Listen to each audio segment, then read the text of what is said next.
Hello friends, ओम श्री गणेशाय नमः। जय माता दी। आप सभी का स्वागत है आपके अपने यूट्यूब चैनल पर। फ्रेंड्स, आज हम आपको इस वीडियो में बताने जा रहे हैं करवा चौथ का शुभ मुहूर्त, चंद्रोदय का समय, व्रत के नियम, पूजा विधि, पूजा सामग्री और व्रत कथा के बारे में। फ्रेंड्स, वीडियो शुरू करने से पहले आपसे रिक्वेस्ट है, अगर आप हमारे चैनल पर नए हैं और आपने अभी तक चैनल को सब्सक्राइब नहीं किया है तो प्लीज़ सब्सक्राइब कीजिएगा चैनल को, साथ ही प्रेस कीजिएगा बेल आइकन को, जिससे नए वीडियो से रिलेटेड नोटिफिकेशन आपको तुरंत प्राप्त हो सके। और वीडियो पसंद आने पर वीडियो को लाइक और शेयर ज़रूर कीजिएगा ताकि सभी भक्तों को इस वीडियो का लाभ प्राप्त हो सके। और कमेंट बॉक्स में ओम श्री गणेशाय नमः जरूर लिखिएगा।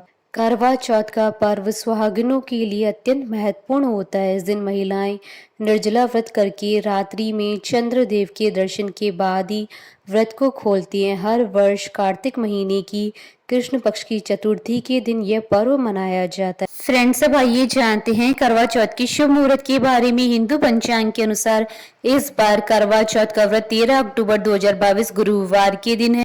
कार्तिक कृष्ण चतुर्थी तिथि प्रारंभ होगी 12 अक्टूबर की रात्रि यानी 13 अक्टूबर की सुबह 1:59 पर और चतुर्थी तिथि का समापन होगा 14 अक्टूबर 2022 को सुबह 3:08 पर। उदय तिथि के आधार पर करवा चौथ का व्रत 13 अक्टूबर को रखा जाएगा। करवा चौथ की पूजा का मुहूर्त रहेगा 13 अक्टूबर 2022 को शाम 5:54 से शाम 7:09 पर। कुल अवधि 1 घंटा 15 मिनट है। करवा चौथ के व्रत का समय रहेगा 13 अक्टूबर 2022 को सुबह 6:20 से रात्रि 8:09 तक। कुल अवधि 13 घंटे 49 है। करवा चौथ के दिन चंद्रोदय का समय रहेगा 13 अक्टूबर 2022 को रात्रि 8:09 पर। इस साल करवा चौथ पर कई अति दुर्लभ संयोग बन रहे हैं जिसमें व्रत का दुगना फल प्राप्त होगा। इस करवा चौथ के दिन सिद्धि योग के साथ कृतिका और रोहिणी नक्षत्र भी रहेगा। शास्त्रों के अनुसार करवा चौथ के दिन चंद्रमा अपनी उच्च राशि वृषभ में रहेगी। इस दिन रोहिणी नक्षत्र का होना बहुत शुभ माना जाता है। ऐसे में खास योग में की गई पूजा बहुत फलदायी होगी। इस दिन सिद्धि योग का प्रारंभ 12 अक्टूबर 2022 दोपहर 2:21 पर होगा और जिसका समापन 13 अक्टूबर 2022 को दोपहर 1:55 पर होगा। रोहिणी नक्षत्र 13 अक्टूबर 2022 को शाम 6:41 से प्रारंभ होकर 14 अक्टूबर 2022 को रात्रि 8:47 तक रहेगा और कृतिका नक्षत्र का प्रारंभ 12 अक्टूबर 2022 को शाम 5:10 से 13 अक्टूबर 2022 को शाम 6:41 तक रहेगा। जिस तरह हर व्रत के लिए कुछ विशेष नियम होते हैं, ठीक उसी तरह करवा चौथ के व्रत के लिए भी कुछ खास नियम होते हैं। फ्रेंड्स, अब आइए जानते हैं करवा चौथ के व्रत की नियमों के बारे में। यह व्रत सूर्योदय से पहले प्रारंभ हो जाता है। उसके पूर्व कुछ भी खा पी सकते हैं। उसके बाद जब तक रात्रि में चंद्रोदय नहीं हो जाता तब तक जल ग्रहण नहीं कर सकते। यदि कोई स्वास्थ्य समस्या हो तो जल पी सकते हैं। चंद्र दर्शन के पश्चात ही इस व्रत का विधि विधान से पारण करना चाहिए। शास्त्रों के अनुसार केवल सुहागिनें या जिनका रिश्ता तय हो गया हो वही स्त्रियां यह व्रत रख सकती हैं। पत्नी के अस्वस्थ होने की स्थिति में पति भी यह व्रत रख सकते हैं। करवा चौथ के व्रत में शिव परिवार की पूजा का विधान है। संध्या के समय चंद्रोदय से लगभग 1 घंटा पूर्व शिव परिवार शिव जी, पार्वती जी, गणेश जी और कार्तिकेय जी सहित नंदी जी की पूजा की जाती है। इसके अलावा चंद्रदेव की पूजा भी करना जरूरी होता है। पूजन के समय देव प्रतिमा का मुख पश्चिम दिशा की ओर होना चाहिए तथा महिला को पूर्व दिशा की ओर मुख करके बैठना चाहिए। इस व्रत के दौरान महिलाओं को लाल या पीले वस्त्र ही पहनने चाहिए। इस दिन पूर्ण श्रृंगार करने चाहिए। व्रत वाले दिन कथा सुनना बेहद जरूरी माना जाता है। ऐसी मान्यता है कि करवा चौथ की कथा सुनने से विवाहित महिलाओं का सुहाग बना रहता है, उनके घर में सुख शांति समृद्धि आती है और संतान सुख मिलता है। करवा चौथ की कथा सुनते समय साबुत अनाज और मीठा साथ में अवश्य रखें। इस दिन कहानी सुनने के बाद बहुओं को अपनी सास को बायना अवश्य देना चाहिए। चंद्रमा का उदय होने के बाद सबसे पहले महिलाएं छलनी में से चंद्रमा को देखती हैं, फिर अपने पति को। इसके बाद पति अपनी पत्नियों को लोटे से जल पिलाकर उनका व्रत पूरा करते हैं। कुंवारी महिलाएं चंद्र की जगह तारों को देखती हैं। जब चंद्रदेव निकल जाएं तो उन्हें देखने के बाद अर्घ्य दें। फ्रेंड्स, अब आइए जानते हैं करवा चौथ की पूजन विधि और पूजन सामग्री के बारे में। करवा चौथ के व्रत के 1-2 दिन पहले ही सारी पूजन सामग्री को इकट्ठा करके घर के मंदिर में रख दे। पूजन सामग्री में मिट्टी का टोंटेदार करवा व ढक्कन, पानी का लोटा, गंगा जल, दीपक, रुई, अगरबत्ती, चंदन, कुमकुम, रोली, अक्षत फूल, कच्चा दूध, दही, देसी घी, शहद, चीनी, हल्दी, चावल, मिठाई, चीनी का बूरा, मेहंदी, महावर, सिंदूर, कंघी, बिंदी, चुनरी, चूड़ी, बिछुआ, गौरी बनाने के लिए पीली मिट्टी, लकड़ी का आसन, छलनी, 8 पूरियों की अठवारी, हलवा और दक्षिणा के पैसे। पूजा विधि: करवा चौथ वाले दिन ब्रह्म मुहूर्त में उठकर स्नान कर लें। उसके पश्चात मम सुख सौभाग्यम पुत्र पौत्रादि सुस्थिर श्री प्रातप्ये करक चतुर्थी व्रत मम करिष्ये, इस मंत्र का उच्चारण करते हुए व्रत का संकल्प लें। सूर्योदय से पहले सरगी ग्रहण करें, फिर दिन भर निर्जला व्रत रखें। दीवार पर गेरू से फलक बनाएं और भीगे हुए चावलों को पीसकर घोल तैयार कर लें। इस घोल से फलक पर करवा का चित्र बनाएं। आप चाहें तो बाजार से भी चित्र ला सकते हैं।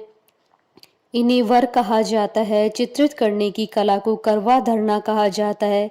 8 पूरियों की अठवारी बनाएं, मीठे में हलवा या खीर बनाएं और पकवान भी तैयार करें। अब पीली मिट्टी और गोबर की मदद से माता पार्वती जी की प्रतिमा बनाएं। अब इस प्रतिमा को लकड़ी के आसन पर बिठाकर मेहंदी, महावर, सिंदूर, कंघी, बिंदी, चुनरी, चूड़ी और बिछुआ अर्पित करिए। जल से भरा हुआ लोटा रखें। करवा में गेहूं और ढक्कन में शक्कर का बूरा भर दें। रोली से करवा पर स्वास्तिक बनाएं। अब गौरी, गणेश और चित्रित करवा की पूजा करें। पति की लंबी उम्र की प्रार्थना करें। करवा पर 13 बिंदी रखें और गेहूं या चावल के 13 दाने हाथ में लेकर करवा चौथ की कथा कहें या सुनें। कथा सुनने के बाद करवा पर हाथ घुमाकर अपने सभी बड़ों का आशीर्वाद लें और करवा उन्हें दे दें। पानी का लोटा और 13 गेहूं के दाने अलग रख लें। चंद्रमा के निकलने के बाद छलनी की ओट से पति को देखें और चंद्रमा को अर्घ्य दें। चंद्रमा को अर्घ्य देते वक्त पति की लंबी उम्र और जिंदगी भर आपका साथ बना रहे, इसकी कामना करें। अब पति को प्रणाम कर उनसे आशीर्वाद लें और उनके हाथ से जल पिए। अब पति के साथ बैठकर भोजन करें। करवा चौथ के दिन सरगी का विशेष महत्व होता है। इस दिन व्रत करने वाली महिलाएं और लड़कियां सूर्योदय से पहले उठकर स्नान करने के बाद सरगी खाती हैं। सरगी आमतौर पर सास तैयार करती है। सरगी में सूखे मेवे, नारियल, फल, मिठाई खाई जाती है। अगर सास नहीं है तो घर का कोई भी बड़ा अपनी बहू के लिए सरगी बना सकता है। जो लड़कियां शादी से पहले करवा चौथ का व्रत रख रही हैं तो उनके ससुराल वाले एक शाम पहले उसे सरगी दे आते हैं। सरगी सुबह सूरज उगने से पहले खाई जाती है ताकि दिन भर ऊर्जा बनी रहे। करवा चौथ की पूजा के बाद बहू अपनी सास को बायना दिए। इस बायने में 16 श्रृंगार का सामान होना चाहिए। इसमें सुहाग का सामान भी दान किया जा सकता है। इसके अलावा उत्तरी भारत में महिलाएं कपड़े और सुहाग का सामान अपनी सास या जेठानी को देती हैं। उसके बाद पैर छूकर उनका आशीर्वाद लें। इसमें मीठे करवे, पकवान, कपड़े और सुहाग का सामान शामिल किया जाता है। इसे ही बायना कहा जाता है। करवा चौथ की पौराणिक व्रत कथा बहुत समय पहले की बात है। एक साहूकार की 7 बेटे और उनकी एक बहन करवा थी। सभी सातों भाई अपनी बहन से बहुत प्यार करते थे, यहाँ तक कि वे पहले उसे खाना खिलाते और बाद में स्वयं खाते थे। एक बार उनकी बहन ससुराल से मायके आई हुई थी। शाम को जब भाई अपने व्यापार व्यवसाय से घर आए तो उन्होंने देखा कि उनकी बहन बहुत ही व्याकुल थी। सभी भाई खाना खाने बैठे और अपनी बहन से भी खाने को आग्रह करने लगे, लेकिन बहन ने बताया कि आज उसका करवा चौथ का निर्जल व्रत है। वह खाना सिर्फ चंद्रमा को देखकर, उसे अर्घ्य देकर ही खा सकती है। चूंकि चंद्रमा अभी तक नहीं निकला इसलिए वह भूख प्यास से व्याकुल हो उठी।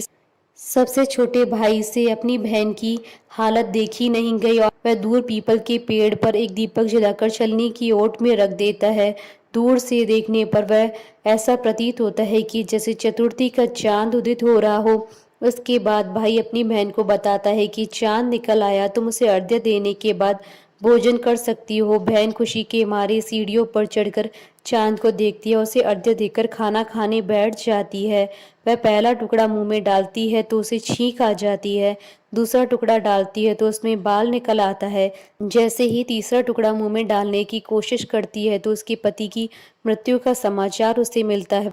वह बौखला जाती है। उसकी भाभी उसे सच्चाई से अवगत कराती है कि उसके साथ ऐसा क्यों हुआ। करवा चौथ का व्रत गलत तरीके से टूटने के कारण देवता उससे नाराज हो गए और उन्होंने ऐसा ही किया है। सच्चाई जानने के बाद करवा निश्चय करती है कि वह अपने पति का अंतिम संस्कार नहीं होने देगी और अपने सतीत्व से उसे पुनर्जीवन दिलाकर रहेगी। वह पूरे 1 साल तक अपने पति के शव के पास बैठी रहती है, उसकी देखभाल करती है, उसके ऊपर उगने वाली सुई नुमा घास को भी वह एकत्रित करती जाती है। 1 साल बाद फिर करवा चौथ का दिन आता है। उसकी सभी भाभियां करवा चौथ का व्रत रखती हैं। जब भाभियां उनसे आशीर्वाद लेने आती हैं तो वह प्रत्येक भाभी से यम सुई ले लो, पिय सुई दे दो, मुझे भी अपनी जैसी सुहागन बना दो, ऐसा आग्रह करती हैं। लेकिन हर बार भाभी उसे अगली भाभी से आग्रह करने को कहकर चली जाती है। इस प्रकार जब छठे नंबर की भाभी आती है तो करवा उससे भी यही बात दोहराती है। यह भाभी उसे बताती है कि चूंकि सबसे छोटे भाई की वजह से उसका व्रत टूटा था, तो उसकी पत्नी में ही शक्ति है कि वह तुम्हारे पति को दोबारा जीवित कर सकती है। इसलिए जब वह आए तो तुम उसे पकड़ लेना और जब तक वह तुम्हारे पति को जिंदा न कर दे उसे नहीं छोड़ना। ऐसा कहकर वह चली जाती है। सबसे अंत में छोटी भाभी आती है। करवा उनसे भी सुहागन बनने का आग्रह करती है, लेकिन वह टाल मटोल करने लगती है। इसे देखकर करवा उन्हें जोर से पकड़ लेती है और अपने सुहाग को जिंदा करने के लिए कहती है।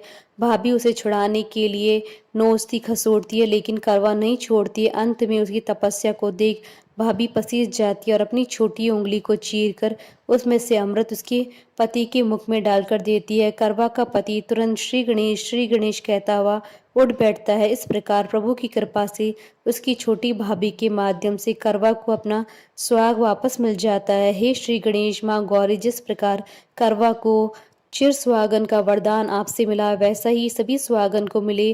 कथा अधूरी हो तो पूरी करना, पूरी हो तो मान रखना। बोले श्री गणेश जी महाराज की जय, चौथ माता की जय। हमारे साथ इस वीडियो में अंत तक बने रहने के लिए आपका धन्यवाद। ओम श्री गणेशाय नमः।